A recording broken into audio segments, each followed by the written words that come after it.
காமிச்சா அந்த 2 கேப்போட பாட்டிலுங்க. அதாவது பெப்பர் சால்ட்டுக்கு போடுறது கண்ணாடி பாட்டில். ரொம்பவுமே குவாலிட்டி பேக்கிங் எல்லாமே சூப்பராக இருந்துச்சு. நம்ம வந்து பிளாஸ்டிக்கில் இது எங்கள் வீட்டில் இருக்குது ஆல்ரெடி. பட் அது இந்த மாதிரி நல்லாவே இருந்துச்சு. இது கூட காம்போவாக கிடைக்கிது. அது 250க்கு ஒர்த்தாக இருக்கும்னு சொல்லிட்டு நான் இது மாதிரி வாங்கியிருந்தேன். நல்லா இருக்குது. பட் கண்ணாடி பாட்டில், ஸோ கேர்ஃபுல்லாக ஹேண்டில் பண்ணணும். அதில் வந்து அடுத்தது என்னென்னா இந்த பெரிய பாட்டில் தான் பார்க்க போகிறோம். பெரிய பாட்டில் வந்து நான் முன்னாடி சொன்ன மாதிரி ஒரு பாட்டில் வந்து 500 ml, அதாவது 1/2 லிட்டர் வந்து எண்ணெய் பிடிக்கும்.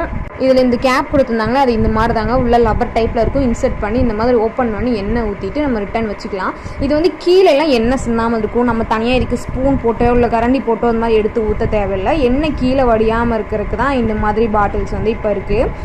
இதில் மேக்ஸிமம் எல்லா ப்ராடக்ட்ஸும் பார்த்துட்டோம். பேலன்ஸ் வந்து அந்த சிலிக்கான் ப்ரஷ் மாதிரி இருக்கிறதா. அதாவது அது எதுக்காக அப்படின்னா நம்ம தோசைக்கெலாம் எண்ணெய் தடவும்ல அந்த மாதிரிங்க. அந்த மாதிரி